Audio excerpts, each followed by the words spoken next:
चलिए देखते हैं PYQ पीपीटी सेशन की आज का दूसरा सवाल। ये क्वेश्चन था CWE 2022 का।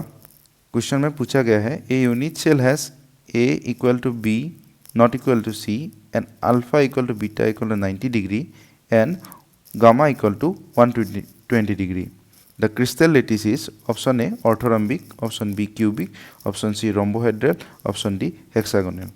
देखिए आंसर देखने से पहले हम लोग ये बात डिस्कस कर लेते हैं कि ये ऐसा क्वेश्चंस हमें JEE, नीट और CEE इन तीनों में पूछा जाता है। हर एक साल में आपको ऐसा क्वेश्चंस एक मिल ही जाता है। तो हमें इस क्वेश्चन में दिया गया है कि एक्सियल लाइन दिया गया है और इंटरफेशियल एंगल्स दिया गया है और उसके हिसाब से हमें क्रिस्टल लेटिस हमें निकालना है। तो उसके लिए हमें एक सिर्फ सिंपल सा एक फॉर्मूला याद रहना होगा, क्यूट आवर मदर, यानी कि हम लोगों का मम्मी क्यूट है, राइट। तो क्यूट आवर मदर से हम इसको कैसे सॉल्व कर सकते हैं। फॉर 3D यूनिट सेल हम लोगों ने पढ़ा था types of 3D unit cell क्या क्या हुआ था cubic, tetragonal, orthorhombic, monoclinic, triclinic, hexagonal, rhombohedral. इधर क्यूट यानी कि CU यानी कि क्यूबिक, TE यानी कि टेट्रागोनल, आवर यानी कि ऑर्थोरम्बिक, मदर में MO मोनोक्लिनिक, T यानी कि ट्राइक्लिनिक, HC यानी कि हेक्सागोनल, R यानी कि रोम्बोहेड्रल। इसमें से आपको एक्सियल लेंथ याद रखना पड़ेगा कि A equal to B equal to C होता है क्यूबिक के लिए, टेट्रागोनल के लिए। आप एग्ज़ाम में इसको ऐसे न्यूमोनिक्स को याद रख के आप ऐसा टेबल बना सकते हैं मेरे जैसा, और उसको पहले तो लिखिए A equal to B equal to C and उसके बाद A equal to B not equal to C, उसके बाद A not equal to B not equal to C। ऐसा 3 बार आपको लिखना है।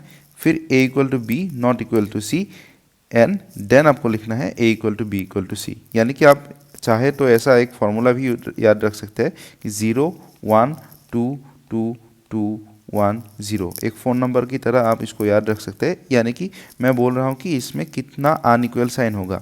0 है मतलब कोई भी अनइक्वल साइन नहीं है, 1 है यानी कि C से पहले अनइक्वल साइन आएगा, 2 है यानी कि 2 अनइक्वल एक्सियल लेंथ होगा, करेक्ट। तो आप इसको ऐसे भी याद रख सकते हैं। इंटरफेशियल एंगल देखेंगे तो क्यूबिक का होता है alpha equal to beta equal to gamma equal to 90 degree, tetragonal का भी सेम ही होता है, ऑर्थोरम्बिक का भी सेम ही होता है। मोनोक्लिनिक के लिए क्या होता है alpha equal to gamma equal to 90 degree but beta not equal to 90 degree.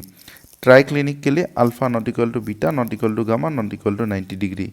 Hexagonal उसके लिए होता है alpha equal to beta equal to 90 degree, gamma not equal to 90 degree and gamma equal to 120 degree. तो आप ये अगर ये diagram देख रहे हैं तो आपको पता चल ही जाएगा कि इसमें देखिए A लेंथ और B लेंथ ये दोनों सेम है, लेकिन इसका जो C है C एक्सियल लेंथ इसका सेम नहीं है। यानी कि हमें क्या कंडीशन सेटिस्फाई हो गया, A equal to B not equal to C। तो पहला कंडीशन सेटिस्फाई हुआ। अभी देखिए इसमें alpha equal to beta equal to 90 degree है, वो सही है, लेकिन गामा जो है इसका ये हो गया आपका 120 डिग्री। तो हमारा इस क्वेश्चन का आंसर कौन सा होगा, हेक्सागोनल यानी कि D। दोस्तों इसमें और दोनों चीज़ या आपको याद रखना चाहिए। क्यूबिक जो क्रिस्टल सिस्टम होता है वो मोस्ट सिमेट्रिक होता है।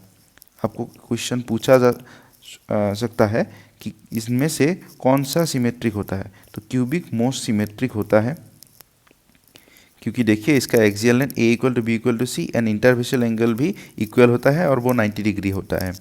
और इनमें से ट्राइक्लिनिक जो होता है वो मोस्ट अनसिमेट्रिक होता है, वो मोस्ट अनसिमेट्रिक होता है, ठीक है, क्योंकि इसका से पूरा पैरामीटर्स 6 पैरामीटर्स अनइक्वल होते हैं। तो इसमें से आपका क्वेश्चंस आ सकता है, इसलिए इसको अच्छे से प्रिपेयर करिए। आज के लिए इतना ही, थैंक यू।